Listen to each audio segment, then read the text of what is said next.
His styling wasn't always the greatest, but cojones, toughness, and will to win was Edwin Valero. About 7 unanswered punches, and that's it. It's all. If we needed a superstar in the lightweight division, I think we just got one. Absolutely.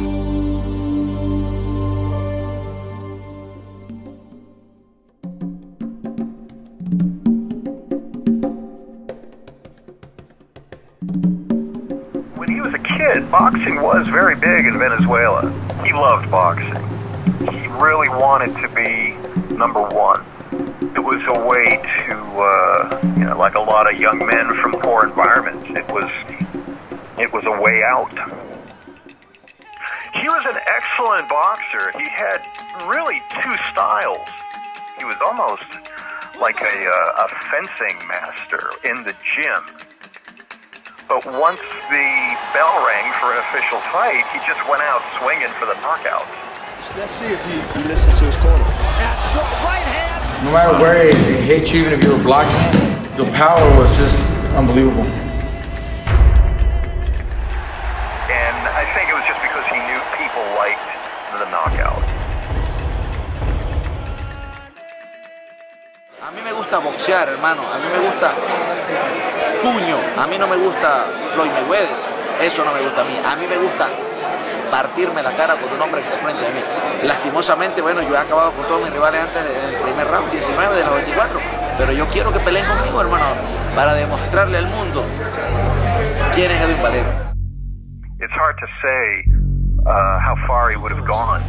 Fighting out of the blue corner, as a professional, he maintains an undefeated record. The motorcycle accident was definitely a big event in his life. He could get a license in other parts of the world, but in the United States, it was very difficult for him to get a license. He was angry a lot after that, but I think it also, in a way, motivated him. He found himself in Japan. The fans in Japan loved him. They thought he was like a rock star.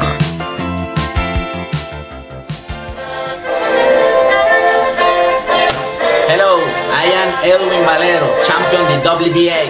He could have had a career just in Japan, but he knew that there was bigger money to be made in the United States, so he always had that on his mind. Voy a hacer mi trabajo, voy a hacer un gran trabajo para ganarme la afición americana, mexicana y del mundo. Edwin. He really was a complete fighter, and I think the closest we came to seeing everything was in his last fight against Antonio Marco. Ladies and gentlemen, this is the classic story of the Matador versus the Bull. He suffered a bad cut. He had to go on the defensive and still throw his bombs. That was quite a performance. It was probably as good as we saw him. Maybe he was even better than that. We'll never know. I don't think it was a single episode that sparked his demise. He had a lot of problems, serious mental problems, he had drug problems. I think it was what they might say, it was just a perfect storm. And that's what his family and her family both say, that you could see it coming. Police in Venezuela say boxer Edwin Valero has killed himself in his jail cell just hours after he was arrested in the killing of his wife. When he died, America just treated him as, this monster, this crazy character. But in Venezuela, it was a tragic scene. It was the downfall of their sports hero. It's a murder, it's a tragedy, it's not just another boxing story.